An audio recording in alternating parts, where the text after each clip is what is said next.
Yes, we have our exams tomorrow. They have exams tomorrow.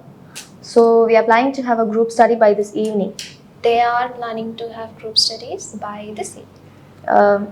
I'll call you later. இப்போ நான் சொல்கிறதையே நீங்கள் திருப்பி திருப்பி சொல்லிருக்கீங்க. இப்படியும் நம்ம இங்கிலீஷ் டெவலப் பண்ணிக்கலாம். எனக்கு புரியல. இப்போது நான் என்னோட ஸ்போக்கன் இங்கிலீஷ் இம்ப்ரூவ் பண்ணணும்னு உங்ககிட்ட ஏதாவது சஜஷன் கேட்டால் நீ எனக்கு என்ன சஜஸ்ட் பண்ணுவேன்? புக்ஸ் படிங்க, நியூஸ் பேப்பர் படிங்க அப்படின்னு தான் சொல்லுவேன். இதெல்லாம் தாண்டி என்கிட்ட ஈஸியாக சூப்பராக ஒரு டெக்னிக் இருக்குது.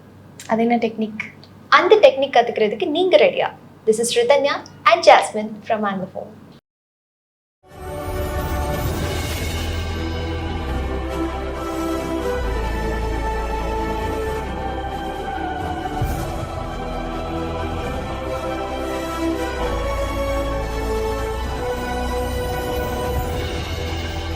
AngloFone, your phone is your English teacher. வீடியோக்குள்ளே போகிறதுக்கு முன்னாடி இந்த வீடியோ யார் யாருக்கெல்லாம் யூஸ்ஃபுல்லாக இருக்கும் அப்படிங்கிறத தெரிஞ்சுக்கலாம். எனக்கு இங்கிலீஷ் பேசணும்னு ஆசையாக இருக்குது, ஆனால் என் கூட பேசுகிறதுக்கு யாருமே இல்லை அப்படின்னு நினைக்கிறவங்களும், இல்லை நான் அப்படியே பேசினாலும் என் கூட இருக்கிறவங்களாம் கேலி பண்ணுறாங்கப்பா அப்படின்னு நினைக்கிறவங்களுக்கும், இல்லை நான் ஜென்ரலாகவே ஸ்போக்கன் இங்கிலீஷ் இம்ப்ரூவ் பண்ணணும்னு ஆசையாக இருக்குது அப்படின்னு நினைக்கிறவங்களுக்கும் தான் இந்த டெக்னிக். இந்த மெத்தட் என்னன்னு பார்த்தீங்கன்னா இமிட்டேஷன் அப்படின்னு தான் சொல்லுவோம். ஸோ ஃபார் எக்ஸாம்பிள், நீங்கள் சோஷியல் மீடியா யூஸ் பண்ணிகிட்டு இருக்கப்போ சில ஃபீட்ஸ், ஸ்டோரிஸ், அதில் வந்துட்டு அவங்களோட ஸ்டோரியை வந்துட்டு அவங்களாவே பேசியிருக்கிற மாதிரி அவங்க வீடியோஸ் போட்டுக்கலாம். ஸோ அந்த வீடியோ நீங்கள் பார்க்கும்போது அதை ஃபுல்லாக லிசன் பண்ணும்போது உங்கள் சைட்லேருந்து நீங்கள் அந்த வீடியோவை டெலிவர் பண்ணால் எந்த மாதிரி இருக்கும் அப்படின்னு சொல்லிட்டு நீங்கள் கொஞ்சம் கொஞ்சமாக ப்ராக்டிஸ் பண்ண உங்களுக்கு அந்த ஃப்ளூவன்சி கிடச்சிரும். இந்த டெக்னிக் மூலமா உங்க லிசனிங் ஸ்கில்ஸ், உங்களோட ஸ்போக்கன் இங்கிலீஷ் ரெண்டுமே டெவலப் ஆகும். ஜென்ரலாவே ஒரு விஷயத்தை நம்ம படிச்சு புரிஞ்சுக்கிறத விட கேட்கும் போது நமக்கு ஈஸியா புரியும். அதே டெக்னிக் தாங்க நம்ம இங்கேயும் யூஸ் பண்றோம். டெய்லி சோஷியல் மீடியால வீடியோஸ் பார்க்குறோம், இல்ல ஒரு ஸ்டோரி படிக்கிறோம்னு வச்சுக்கோங்க. அதை எப்படி நீங்க உங்க பெர்ஸ்பெக்டிவ்ல டெலிவர் பண்ணுவீங்க? For example, he is going to ஸ்கூல்னு ஒரு இடத்துல போட்டிருக்கு. நீங்க அதை எப்படி நீங்களா டெலிவர் பண்ணலாம்? I am going to school அப்படின்னு நீங்க யூஸ் பண்ணிக்கலாம். இதுவே ஐ எம் கோயிங் தேர் அப்படின்னு ஒரு இடத்துல இருக்குன்னு வைங்களேன், நீங்க அதை எப்படி டெலிவர் பண்ணலாம்? ஓ, ஹி இஸ் கோயிங் தேர் அப்படின்னு டெலிவர் பண்ணலாம் இல்லையா? இவ்வளவு தாங்க imitation process.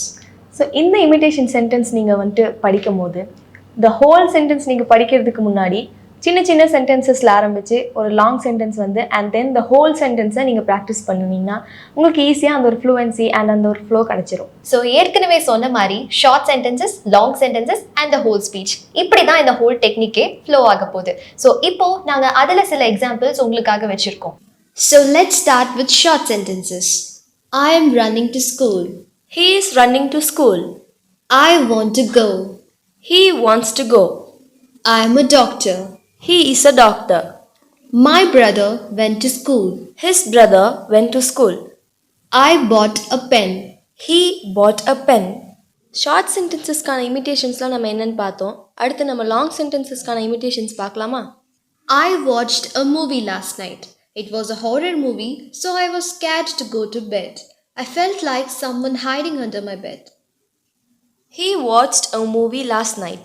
It was a horror movie, so he was scared to go to bed. He felt like someone hiding under his bed. I woke up at 10:30 yesterday morning. I started my day with coffee. I met my friends and we decided to go to the mall. We had burger and soft drinks at the mall. He woke up at 10:30 yesterday morning. He started his day with coffee. He met his friends and they decided to go to the mall. They had burger and soft drinks at the mall. I moved to Bangalore last year. I had to move to Bangalore for my higher studies. The city was overwhelming. I explored the main spots of the city during the weekends and holidays. இப்போ நான் சொன்ன சென்டென்ஸ்க்கான இமிட்டேஷனை நீங்களே பண்ணி comment செக்ஷனில் drop பண்ணுங்க. So short and long sentences முடிச்சாச்சு. இப்போ ஓரளவுக்கு உங்களுக்கு இந்த கான்செப்ட் புரிஞ்சிருக்கும் அப்படின்னு நான் நம்புறேன். ஸோ அடுத்தது ஒரு ஹோல் ஸ்பீச்சையே நீங்கள் இமிட்டேட் பண்ணி பழகணும். அதுக்காகவே உங்களுக்கு நாங்கள் லிங்க்ஸ் யூடியூப் டிஸ்கிரிப்ஷனில் ப்ரொவைட் பண்ணியிருக்கோம். அதை பார்த்து இமிட்டேட் பண்ணி பழகுங்க. இப்போ நம்ம வீடியோட எண்டுக்கு வந்துட்டோம். இந்த இடத்துல நாங்கள் உங்களுக்கு 2 போனஸ் டிப்ஸ் கொடுக்கணும்னு ஆசைப்படுறோம். ஒன்று என்னன்னு பார்த்தீங்கன்னா, நீங்கள் இங்கிலீஷ் மூவிஸ் பார்க்கும்போது அதை தமிழில் டப் பண்ணாமல் அதோட சப்டைட்டில்ஸோடய பார்க்கும்போது உங்கள் லாங்குவேஜை நீங்கள் ஈஸியாக இம்ப்ரூவ் பண்ணிக்கலாம். செகண்ட் டிப் என்னன்னா, நீங்கள் தனியாக இருக்கும்போது கண்ணாடி முன்னாடி உங்கள் மனசில் என்ன தோணுதோ அதை அப்படியே இங்கிலீஷில் பேசிடுங்க. எனக்கு அப்படிதாங்க ஒர்க் அவுட் ஆச்சு. ஸோ உங்களுக்கும் கண்டிப்பாக இது ஒர்க் அவுட் ஆகும். இது மூலமாக நீங்கள் பேசணும்னு நினைக்கிறது கூட கண்டிப்பாக ஒரு ஃப்ளோவில் பேச முடியும். அண்ட் இந்த வீடியோ உங்களுக்கு ரொம்ப யூஸ்ஃபுல்லாக இருந்திருக்கும்னு நாங்கள் நினைக்கிறோம். இந்த மாதிரியான வீடியோஸ்க்கு ஆங்கிலோஃபோன் பேஜஸை ஃபாலோ பண்ணுங்க. அண்ட் மறக்காம யூடியூப் சேனலை சப்ஸ்கிரைப் பண்ணிடுங்க. AngloFone, your phone is your English teacher.